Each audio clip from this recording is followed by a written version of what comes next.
Welcome to the Westport Library. Today's program will begin momentarily. Supported by Verso Studios, created locally and shared with the world.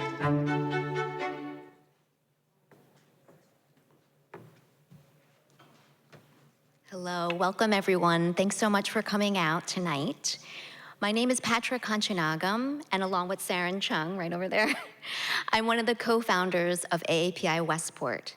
We are a local grassroots organization committed to fostering a sense of belonging within our community, as well as increasing AAPI visibility and awareness throughout Westport and beyond. May is nationally recognized as Asian American, Native Hawaiian, and Pacific Islander Heritage Month, a time for us to honor and celebrate the ways in which the AAPI community has contributed to and continues to be a vital part of the fabric of our nation. We'd like to give special thanks to Jennifer Keller, right over here, Bill Harmer, and the Westport Library for joining and working with us to celebrate AAPI Heritage Month with this event. I have the honor to introduce our special guests for this evening, Jennifer Heikkila Diaz and Kevin Nguyen. Jennifer Heikkila Diaz, or JHD as most of us call them, is a professional learning coordinator for the Connecticut Council for the Social Studies and a facilitator of statewide teacher communities as a member of the Anti-Racist Teaching and Learning Collective Steering Committee and as a UConn AAASI activist in residence. For nearly 25 years, JHD has worked as a K-12 public school teacher, school administrator, and educator coach in Baltimore, South Central Los Angeles, Long Beach, Echo Park, Queens, and across Connecticut. They are a New Havener and co-chair of the Asian Pacific American Coalition of Connecticut. Their lifelong commitment is to backing youth who envision an even more joyful and just world than they do. Kevin Nguyen, and no, he is not the Kevin Nguyen of internet meme fame, and some of you might need to ask your kids about that, is features editor of The Verge and was previously a senior editor at GQ. He has edited stories that have been finalists for the National Magazine Award and the Pulitzer Prize. His debut novel, New Waves, was one of the NPR's best books of the year in 2020, and I also highly recommend that. Kevin's new novel, Me Documents, which we'll be discussing this evening, grew from extensive research on the incarceration of Japanese Americans in the US during the 1940s. It imagines what mass detention program might look like in the age of the internet. Although not necessarily his intention when writing the book, Me Documents' premise seems eerily plausible in the world we find ourselves in now. I hope you are as excited as I am to hear their conversation, and please join me in extending a warm welcome to JHD and author Kevin Nguyen.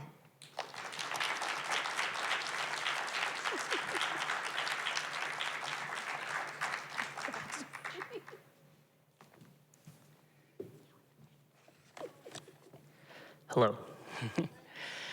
I'm just going to read a little bit, and then we're going to be in conversation. So thanks for coming out. I'm just going to read from the beginning of the book, so you don't need really any setup. Benoit's story had everything: history, conflict, romance, loss, all the elements of a compelling tragedy. During the war, she'd been the one who kept the family safe, whether it was bribing corrupt government officials or dealing with the sudden imposition of US soldiers. Benoit paid off whomever and cooked meals for whatever foreigner, as distasteful to her as it was, if it meant not causing any trouble. Her husband was a different story. He was a poet, a brave soul who never lied and held true to his beliefs. Not exactly ideal during a civil war, Benoit used to joke. But she admired his perseverance, even when his convictions put the burden of breadwinning and child-rearing on her. Benoit made pitiful money teaching at the university. He was invested in the lives of his students, hosting late-night discussion groups with them at the bar and returning in the early morning, just when Benoit was getting their own kids ready for school and herself for work. She loved him anyway.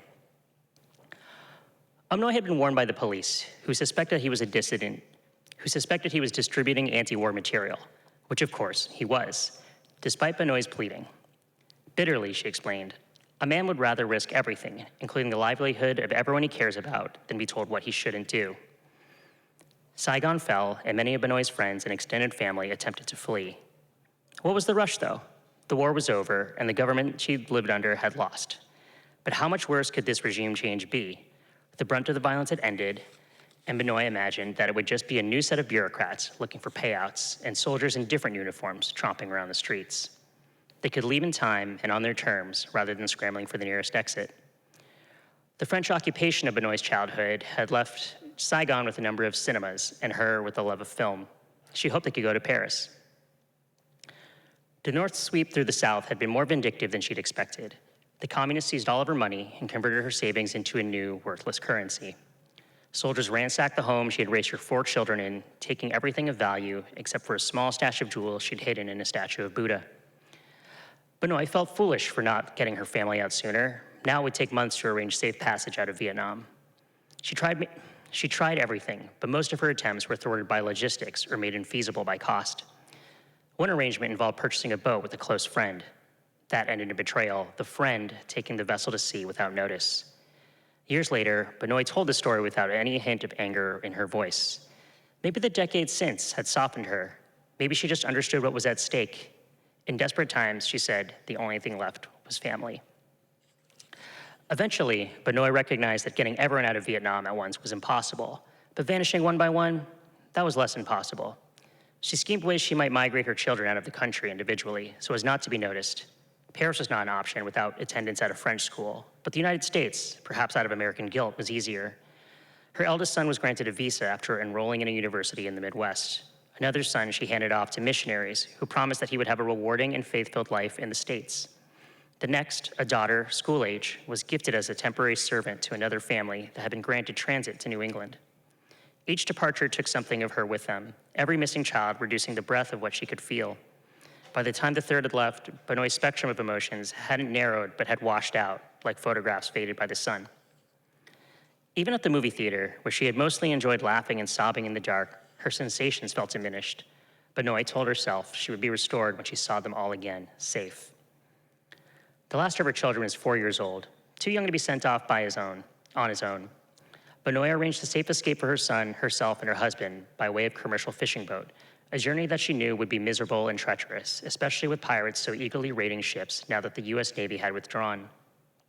The hope was the boat could make it far enough into the South China Sea to end up at a refugee camp in Malaysia, or perhaps Indonesia.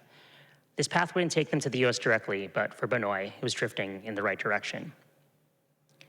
The plan was to meet at the dock and leave together as a family. The departure was late on a Tuesday evening, a getaway made less conspicuous by nightfall. But as the moon rose, Benoit still couldn't locate her husband. She assumed that he was already there and took her 4-year-old aboard. She scanned the deck, but Benoit was nowhere to be found. An hour passed and he never materialized. Benoit pleaded with the captain to delay, but every minute they lingered increased their chances of getting caught. If she wanted to wait for her husband, the captain said, she could do it on land. After so many failed attempts to flee, Benoit knew she couldn't leave opportunities on the table. She hoped that Benoit might eventually find his way to the US to reunite with them later, after she tracked down their other 3 children and they could once again be a family. Benoit spent the journey dizzied by seasickness, thinking furiously about her husband. How could he have not shown up? He was probably still in Saigon, drunk again, involving himself in the petty dramas of his pupils. Maybe that was all he ever wanted, to be swept up in the small, frivolous lives of young people, the desires of a coward. It was months after arriving at the Galang refugee camp in Indonesia when Benoit received word about her husband. The day they were set to depart, police had seized Benoit at his university office. A naive student had passed on his anti-communist writing, some bad poems barely distributed. In prison, he'd gone sick and, with little medical support, had died of pneumonia. Ursula teared up every time she heard this part of her grandmother's story. It hit her in the gut, the strong matriarch who sacrificed everything for her family, making the unbearable choice of leaving her husband behind and having to live with that decision for the rest of her days. Thank you.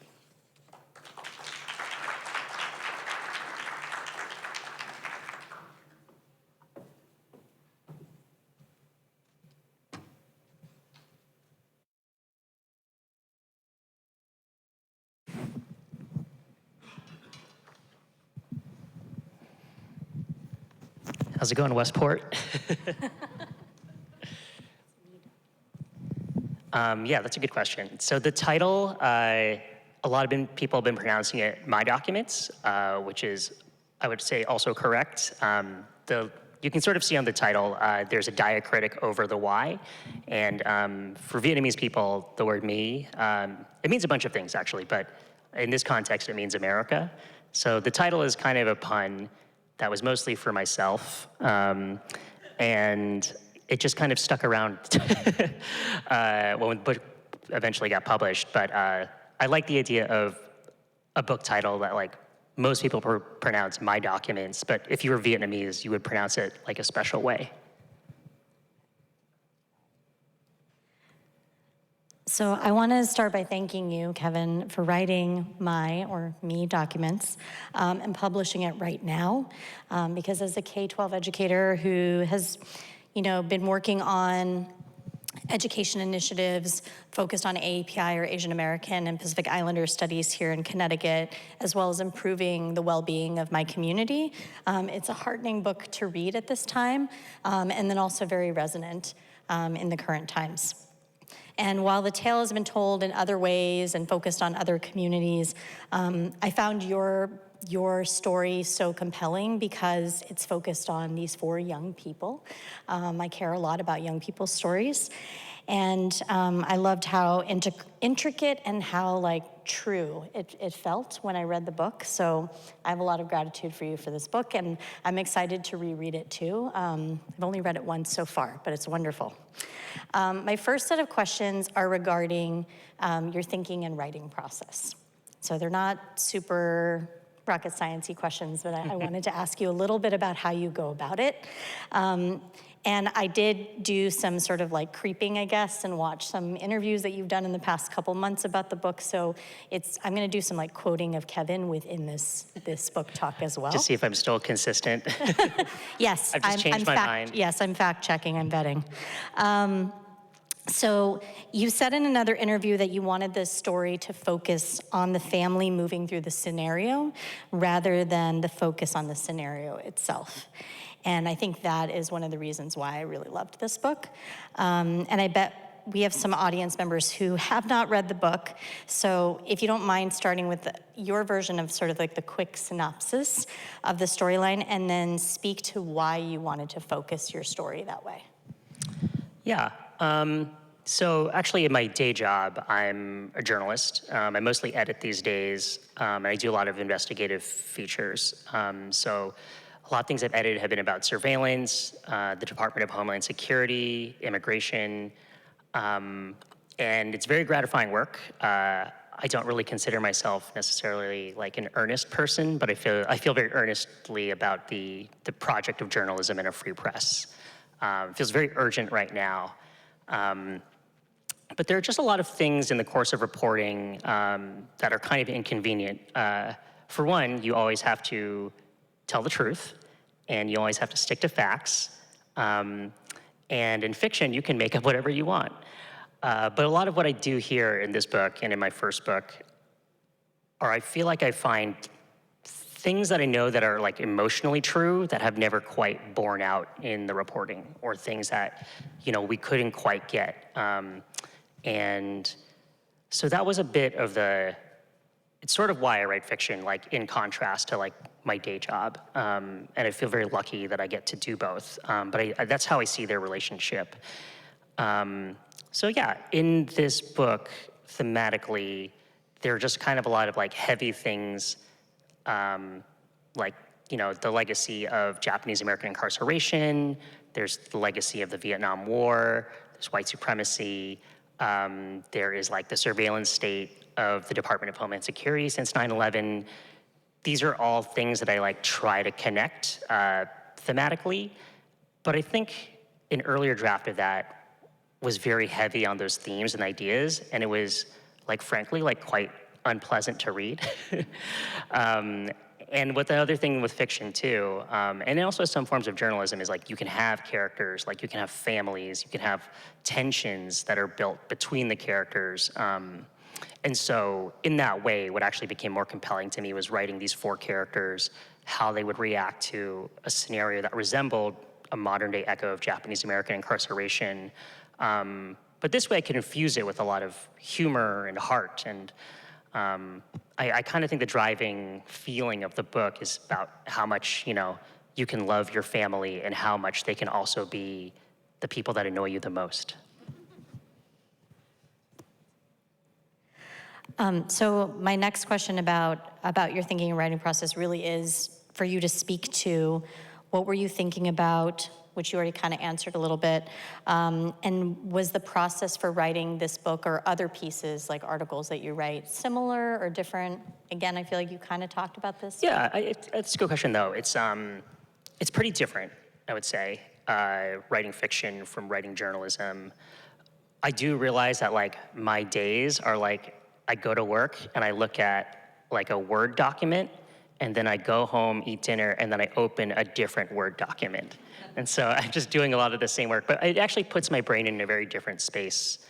It's actually like very cool to be talking to you on the stage during AAPI month, because this book is a lot about Asian American solidarity and the fragility of that, and perhaps some of the illusions of that on some level. Or it becomes an illusion if it's something we don't take care of. But it's interesting, just like the big tent of AAPI, and I know we're like always trying to make these things more inclusive, but like a lot of different Asian ethnic groups don't have that much in common, like I think oftentimes we think of groups just visually, and if we think of like Asians, that's like half of the world. We think of Asian Americans, that's a much more precise, we're what, like 5-6% of the United States population. That's pretty small. But even within those groups, I think there's this assumption that like all Asians have a pretty similar experience. And I actually think if there are groups that they like obviously fall along like ethnic lines and national lines, but also like waves of immigration. And so it makes me wonder. It's like, oh, like I'm a second generation Vietnamese American. Like, what do I have in common with like a Japanese American who's fifth generation? There are no fifth generation Vietnamese people here. And there are things that we have in common, and then there are things that we like wildly do not. And so, thinking through that question is not the kind of story you could assign like an investigation on necessarily, but it is a kind of rich texture that like I was curious in exploring in my novel. So speaking to one of the myths, right, that we are a monolith, I wanted to bring up some statistics that were recently released about Asian Americans. And there's statistics that come from the Asian American Foundation, or they're known as TAF. Every year they put out a survey, and it's essentially a perception survey, so it has limitations. I'll say that up front. But they try to survey around 5,000 Americans to get a nationally representative sample across racial groups, and then also folks who are 16 years and older. And I wanted to share a couple of statistics from this because another thing that Kevin has said that I wholeheartedly agree with is that we are one executive order away from something like this, what happens in the book, happening in real life. And so some of you might be very skeptical about that. So I wanted to share some of these statistics because I think it shows some of these perceptions, these myths, these lies that really persist about the Asian American community. So regarding the perpetual foreigner myth, if you haven't heard of that before, it's the idea that Asians can never truly be American. They asked this question, and they've asked it for 5 years now. And the question is basically, do you think that Asian Americans are more loyal to their country of origin than the United States? And this year was the highest percentage of people who believe that Asian Americans are more loyal. 40% of the Americans that they surveyed said that Asian Americans are more loyal to their country of origin, which is interesting because my mom is Korean American and came here from South Korea, but my country of origin is the United States. So just putting that out there. But I would love to hear your reaction to that statistic if you have one. Yeah, it's obviously an alarming statistic. It's actually far bleaker than I would have imagined. And there's some bleak ideas that underpin this book.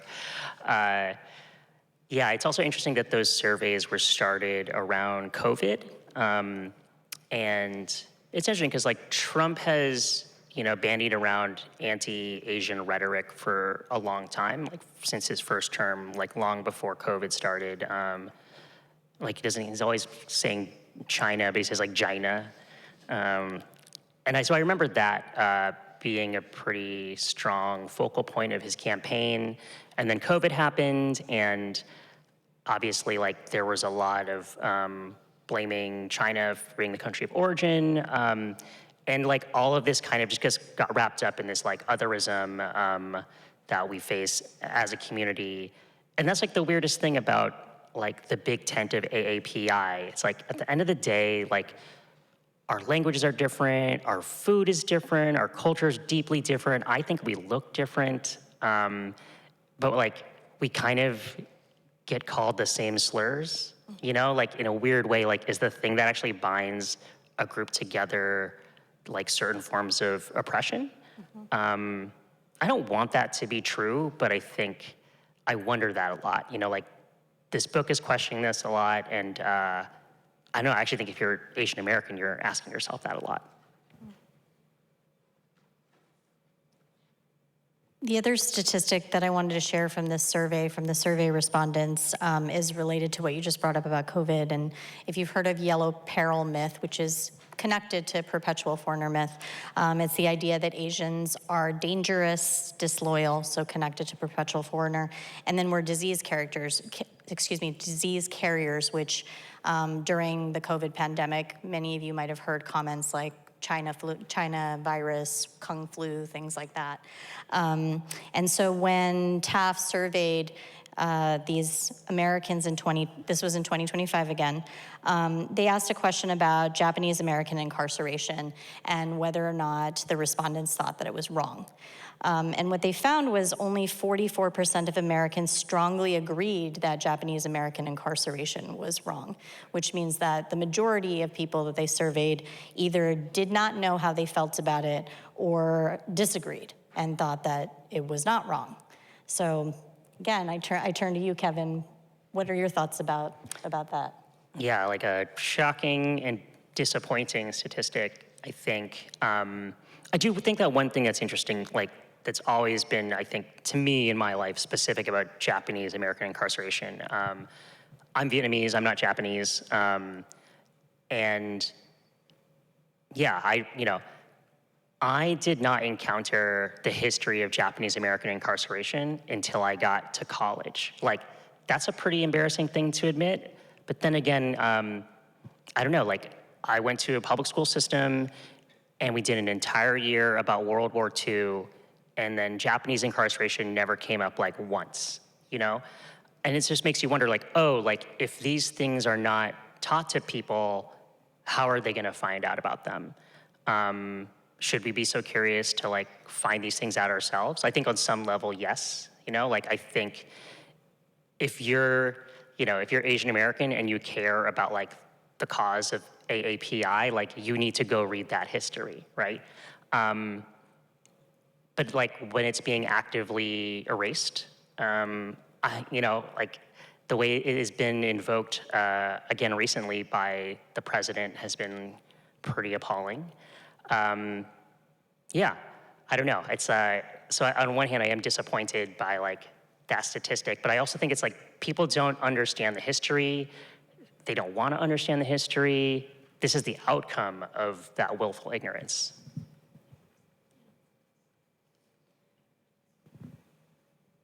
I want to turn to some questions about education because I'm an educator.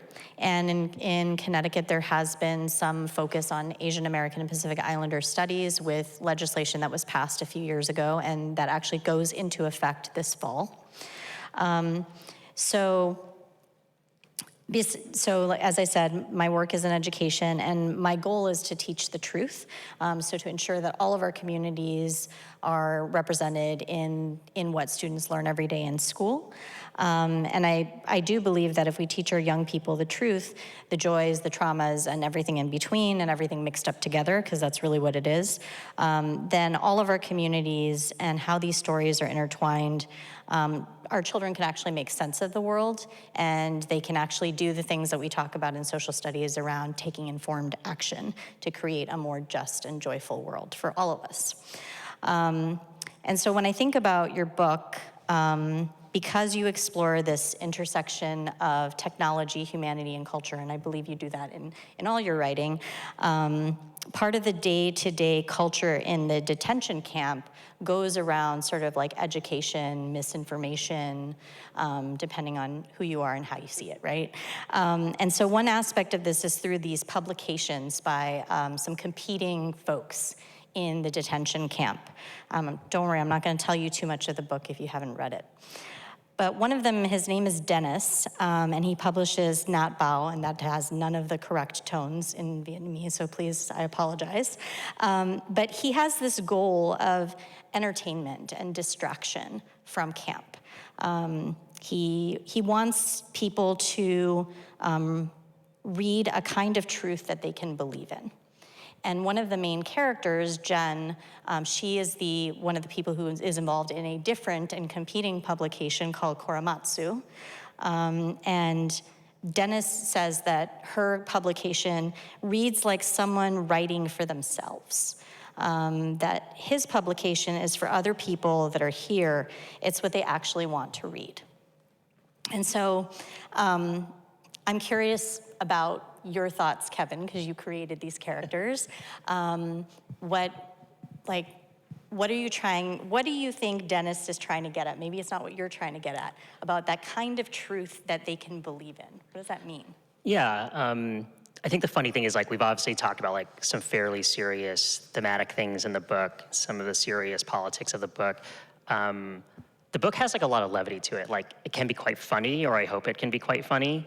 And so part of the book, so this happens pretty early, so it's not spoiling too much if you haven't read it, but there are 4 siblings. 2 of them get sent into camp, and 2 of them are excluded from camp, so it's kind of like structurally like an inside-outside story. And part of the, like, kind of the, honestly, the fun of imagining this book was like trying to get in my head, it's like, oh, like if I was detained and sent to a camp, like, what would that feel like? And on one hand, it'd be like existentially, like, very difficult to deal with the day-to-day. And then I also think it's like, I would just miss the internet so much. You know, like, I would just like miss like all my songs on Spotify, like being able to Google like what actor was in what stupid movie at any time. And so the characters in camp are actually like kind of dealing with that gap where like they know something very serious is happening, but they're actually like mundane day-to-day is like kind of where their heads are at. And so another thing I thought would be, it started out kind of just like as an exercise or as kind of a joke to me that ended up kind of working its way into the book, is I wondered like, oh, in camp, and I think this is the thing that, having done a lot of reading about Japanese American incarceration, is like, there's a lot of stuff about like how sad it was, which is true, but also like people in camp, like they still, like they had lives, you know, like they were writing poetry, they were making food, there were sports leagues, like baseball was huge in Japanese American camps. And I found that like that kind of resilience, that like we adapt, we make things, like even in incarcerated settings, like we make culture, like there's something really quite beautiful about that. So it's like, what culture like would we remake today? And I think like now, especially like if there were a bunch of like Zoomers in a camp, like they would just recreate the textures of the internet. And so there would be like people telling stories and like making their own publications. There would also be like the camp equivalent of like clickbait, you know? And people would consume it. And I don't know, I didn't want there to be like a purity to it. Like, our information ecosystem is like rotten because of like the systems that have been set up and the algorithms that kind of dictate what we are fed. But at the same time, like we also like, we click the clickbait, you know? Like we just have to look at ourselves and know that like we do that. as well. Like we do it to ourselves on some level, and though I don't think we deserve all the responsibility, like we deserve some percentage of that.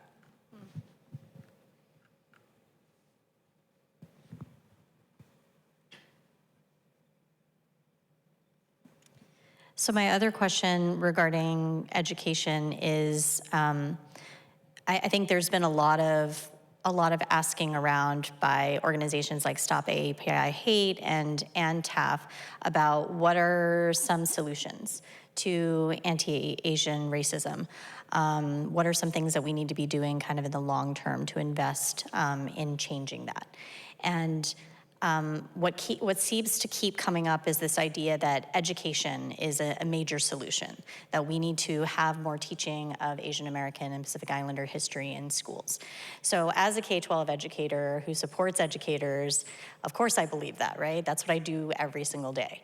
And there are moments when I have doubts about that too, right? Like, is this actually making the kind of change that we're hoping to see, right, for our children? So I'm curious if you agree that, because I don't think it's a simple one solution kind of problem to tackle, but I'm curious what you would say to that. Do you think education is a critical part of that? Do you think there's something else out there that we should be spending more time and effort on instead?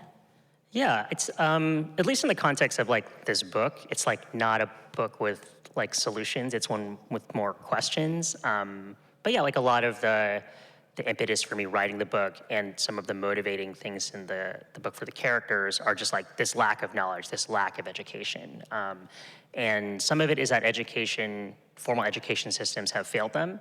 On the other hand, like some of their own lack of curiosity and their own selfishness has also failed them as well as people. And then some of the characters, you know, they grow and they come through that, others less so. But yeah, like on one hand, I really think education is extremely important. On the other hand, like sometimes we talk about education like it's just this like pure good thing, you know? And it's like if you think of anything as like being like powerful and meaningful, like it can also be harmful if wielded incorrectly. Yeah, I know it's just like our education system in this country, it's like so fractured by design, and I find that so strange. But yeah, you have states where like the curriculum is like literally misinformation, you know? I think I would rather people have like no education than be taught like untruths. And I think that's happening everywhere. So I think education is extremely important, extremely powerful, and it's like we just have to be so careful about how we wield it. Okay, I have a couple more questions, and we definitely want to turn it over to the audience for whatever questions you have. I'm going to quote you again, so I got to read it off the screen. Humor reflects our adaptability and our resilience. It might be our best quality as a species, our ability to laugh. And so I was curious about how you find humor in times like these, and what makes you laugh no matter what. Yeah, I think humor, well, one, I've gotten a lot of, well, some of the reviews and some of the notes I've gotten about this book is they always say it's surprisingly funny, which I think is usually meant as a compliment. But partly it's personal for me in the sense that like I like art that is funny, or has some sense of humor. And I think even the darkest things, there's always like some nugget of something in there. At work, actually, like, I'm assigning out these stories about detention centers and immigration and surveillance. And I think it's like me and I have this great co-editor at The Verge, Sarah, and like when we're trying to figure out if a story, because this is like a little bit of inside baseball, but like the difference between like a feature and like, something that's like what we call a report or straight news. It's like we want news and reports to be like fast, and we want it to like be impactful, and we want it to like live in the news cycle. When we write features, we want it to do those things as well, but we want them to live for a lot longer, to be like more definitive. Like a feature is basically anything that is like thousands of words. So if you read anything on The Verge that's like too long, like that's my fault. But I do think they have like a longer lifespan. And so I think to kind of make the news live longer, like you have to find like the kind of dark irony at the center of it, and that can often be like quite funny, even if the stories aren't funny. So that's like a little bit of like the calculus of how we assign stories. Like sometimes there's like a little detail that like makes, actually like there was this one reporter who's really great, our climate change reporter, and she pitched a story about Amazon warehouses in the Inland Empire, and just how like all these big warehouses were kind of changing the shape and the economy of this small town. And I was like, that's a good story. Like we could just do that pretty straight. I don't know if it's like a feature because like it's just a fact, right? Like it's like these things are happening. You talk to some people, you can tell that story. And she like told me this detail about how something about the sidewalks. It's like it was making the sidewalks wet, and then like horses were like slipping on the sidewalk. And I was like, this story is about like horses slipping around a sidewalk. I'm like, that just becomes like a weirder, funnier thing. And even though that feels like very tangential to the story, like it made me think, oh, there's actually like a lot more here. Like there's just a lot of like weird details that people remember. And I think in features and like I actually think in fiction, I actually think the stuff that stays with people is not so much like the broad strokes of a plot or like the arc of a character, but just like really specific memorable moments. And like in an age of like complete and total information overload, like something that like stays in your memory is like, that's like an incredible achievement. If I can make a story like stay in anyone's head for a little more than a week, like you've done something kind of remarkable. So I think in a weird way, like I like things that are funny, but I think humor guides you to those things as well. Like the alchemy for a good joke is just like something that like comedians are constantly trying to crack. Like there's whole art forms trying to evoke this thing from you, and we don't know how to do it. And every time we like get a little close to it, it like feels like magic, right? So I think that's like what I like about the ambition of humor. Kind of wish I'd asked that question last now. Because my last question, and I know we talked a little bit about this because I think while I'm trying to get into writing myself, and we don't always want to tell people what the takeaways are when we write something or when we create something, right? Because sometimes we want to leave room for people to come to those themselves. But I'm curious if you do have a takeaway or two, whether it's specifically about the book or what you're doing in general in your writing, that you would want to share with us. Yeah, I guess I kind of alluded to this earlier. This has been a fun conversation because I actually like don't talk about my work that much in relation to the fiction. But I realize, maybe I'm realizing this more because I work a lot. It's like they're just quite related, And again, that's like such a like privilege that I have to be able to do like two different kinds of writing professionally. But like I don't know, the project of journalism.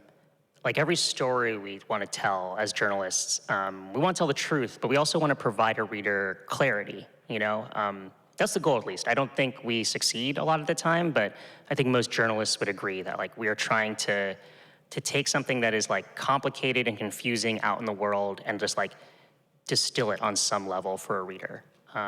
That's like a really great and like noble goal, and it's very difficult to do. I think I like writing fiction because like where I like to start is I like to take an idea that is like clear and like maybe moral and then just like muddy it up as much as possible.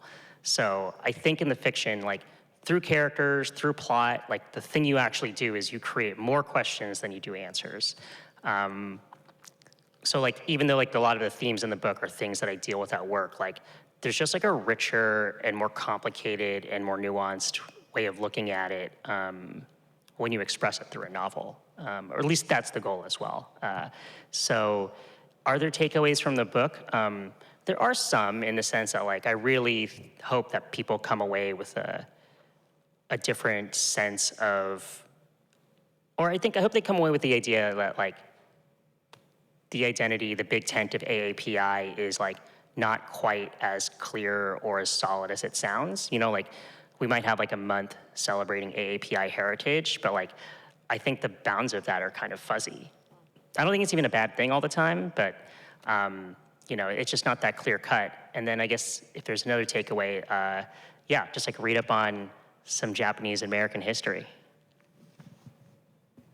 Thank you so much. Yeah, thanks for having me.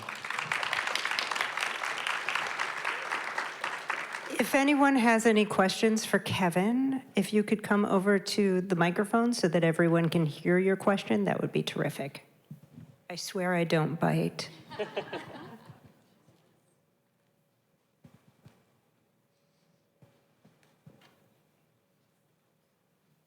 Oh, this is a hi.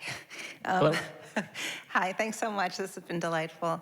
I was very struck by the notion of the monolith and in conjunction with the stats about loyalty to country. And I'm wondering, is that specific to Asian American? It seems like it would apply to Hispanic Americans. They come from all countries. Jewish Americans come from all countries. African Americans come from all countries. So do you have a sense or an insight about how individualized that is to the AAPI? That's like a really good question. I've only ever heard, like, if you're Asian American, you just hear about the monolith and the model minority myth quite a lot. And I think you're right. Like, I think there are ways in which, like, every racial group or ethnic group or gender are treated as a monolith. It's just easier for people to conceive of, like, an identity as one thing. And I think we all, like, as adults know that is not true. Do I think that, like, it happens more to Asian Americans? I actually don't think it does, personally. But I don't know why we get, like, the monolith thing. It even sounds like a little cool, which is like a problem. Like we're the monolith. I don't know.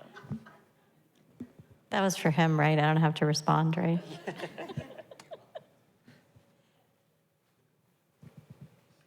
So I know you wrote this book quite a while ago, but I know you've I've also listened to a lot of your interviews, and I know that your intention wasn't for it to be so prescient. But I was wondering what your reaction was when the Alien Enemies Act was invoked again for Venezuelans. You obviously do this in your work as a journalist, but was that surprising to you? Or what was your reaction to people's reaction to the invocation of the Alien Enemies Act?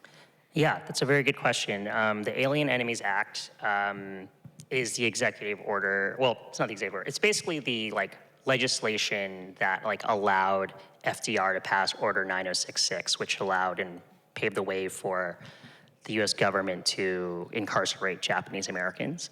So basically, the Alien Enemies Act, in broad strokes, just gives the executive branch special powers if they can deem a group of people terrorists, basically. So we're seeing that that's what Trump has invoked against migrants, right? It's all undocumented, or even some U.S. citizens now are terrorists in the eyes of this administration. It's such a threadbare pretense to, actions that are, I think, pretty unequivocally both immoral and illegal. But the question was, how did that feel? So when I set out to write this book, I started in 2018. So we were in Trump 1. Trump 1, to me, felt very different than it does now. I did want to write something that felt grounded in reality. A few people have called this book dystopian. Another genre that gets thrown around is speculative fiction.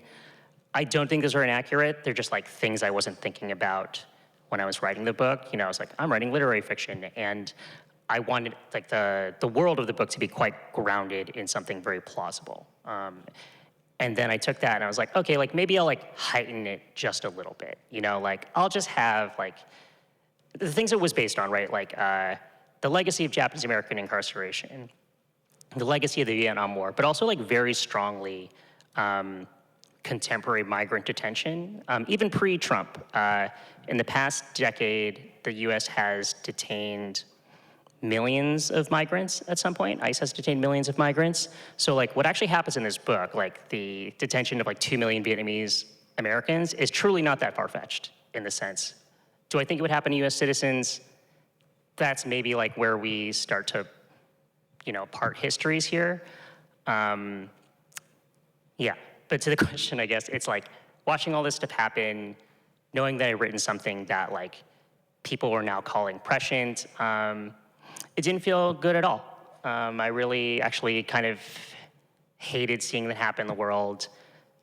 Someone very cynically asked me if like I thought this would be good for like sales of my book. I did not think about that at all. I don't think it is, for one. But two, it's just like, who cares? I care more about like what's happening in this world. Yeah, so felt bad. Can I ask if you are dreaming up the next novel that will tell us where we're moving toward? I'm actually working on a nonfiction project next. So I do want to get back to the fiction, but I'm actually working on, so it's actually quite different. It's a biography of this Japanese composer, Ryuichi Sakamoto, who did like a lot of film scores, and he was like very early in the development of the synthesizer, and later in life like made all this really incredible ambient music. And so, yeah, through his life, I think like we can tell the story of like music technology and how it's changed over the past 50 years.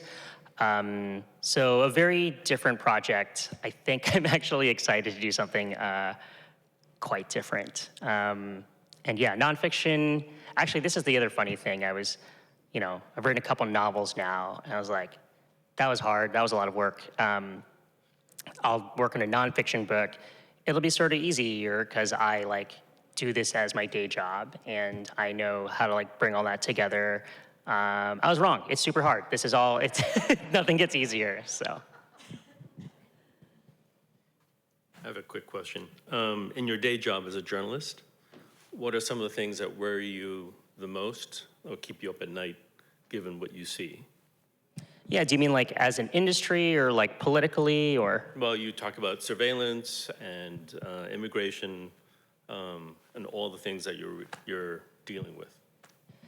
Yeah, I think that's a really good question.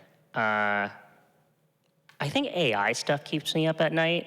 I don't know, I am, man, I was at this is like a while ago, but I was at dinner with this friend of a friend, and he was like a musician in the 70s and like a pretty well-known band in like the Lower East Side. And he was like regaling us with stories of like, being in a rock and roll band in the 70s and like doing drugs. And I'm like, these are like the coolest stories I've ever heard. And I think he like realized for a while he had been talking for too long. So he just turned to me and just goes, what do you think about AI? And I was like, do I have like a face of someone that like wants to talk about AI? But I brought it up on my own, so I'm realizing that I am that person. But yeah, I'm immensely skeptical of it, but I actually think I'm the most skeptical of people's belief in AI. There's just so much strange, I just like get these weird messages from like tech bros, and they're just like, they don't like something we've written, and they're just like, AI is gonna take your job. And I don't think like AI can do journalism. Like there are things it can do, like, can it like generate 300 like enthusiastic words about a movie trailer? Yeah, like it can do that. Maybe it should do that. I think maybe that's fine. Can it like pick up the phone and talk to a source? Like, no, everything that like AI is being trained to do is in this like weird digital space. And it's not even, I don't know, I'm still not that impressed with it. I do interact with it quite a lot, just like to keep up with it. And I'm not even a hater. Like I would be into it if I thought it would work well. And we're just like, we've hit a wall on that stuff in the past year. It hasn't improved that much. It's just generating like things at scale. It's not generating things that are good. And I just think it's like overall like lowering the bar for what we think is like smart or what we think is like worth spending our time on. And I think like existentially, that's like what keeps me up at night the most. It's not that I think that like AI is gonna get so good that it like replaces the things that we do. I just think that it just like has overwhelmed us so much that it's like lowered our standards to this point where we think what AI can do is acceptable. Like AI will suddenly be the bar instead of what we do. On That was fun. note, I know, I don't know how to say this after. Anyway, Kevin and JHD, thank you so much. Oh, we have one more question. Never mind. No, right here. No, the microphone is here. Yeah. If you shout it, I can repeat it. So thank you for writing a book that is so close to reality. I was drawn in from the beginning with the story of Hanoi, who is reminiscent of many of our grandmothers, and her story of survival. And I really felt that the whole story was going to be that real. So when I read about the terrorist attack, I almost thought, wait, did I miss something in the news? And then the Vietnamese detention, I really was drawn into this, what I thought was reality. So congratulations for bringing reality and fiction together in such a powerful way. But my question really is about the treatment of Vietnamese men. So Hanoi is not the survivor that Hanoi is. The Vietnamese men, middle-aged men, you call them, who were terrorists. Dan, the character who runs away from all his families. How do you treat the Vietnamese men in your book in such a different way than you've treated the Vietnamese women, who were all very strong, writers like yourself, survivors in many ways? Why did you see that disparity in the way you treated them? Yeah, that's a great question. In some ways, I've been hoping someone would ask this for a while. This is like my 10th event, and so it's like great to get a really refreshing question. So the question was like, why are the Vietnamese men in the book treated so differently from the Vietnamese women? And in a way, like I think, I don't want to give too much plot stuff away, but like a lot of the Vietnamese men are, well, they're sort of the reason people are detained. Like there's a group of older Vietnamese men who are like anti-capitalists, and they like do some things that would be considered domestic terrorism. Part of the motivation of the book too, I was like, imagine if like our domestic terrorists in the US were not white. I feel like the US government would start taking it very seriously.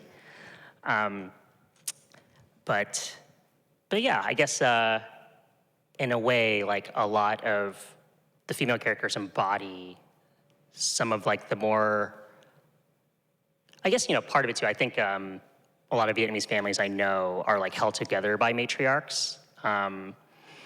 And I liked that thematically. But I also, like I have a lot of, I just like know a lot of absent Vietnamese dads. And I know a lot of like Vietnamese men who are who are not that thoughtful, I would say. And in the book, I actually think, if you follow the whole journey of the book, like the men who seem that unthoughtful or selfish, like I don't think you ever come around thinking that they aren't selfish, but you start to understand them a little more. Like the character of Dan, I really enjoyed writing, because on one hand, he just like, he knows himself, he knows himself better than anyone else in the book. And even though it leads him to do things that or make choices that like maybe you wouldn't consider moral choices, like there's something like very gratifying about reading about someone that is that free. So yeah, I kind of liked him as like a wild card, especially like in a coming of age story where like some of the outcomes feel a little more clear cut, like you just have this muddiness in a character. But yeah, great question. And on that great question, thank you, Kevin and JHD, for coming tonight. Thank you all in the audience for staying with us tonight as well. If you want a way to stay up late tonight, please purchase a copy of my documents right around the corner from me. And Kevin will be signing. So thank you again and have a wonderful evening.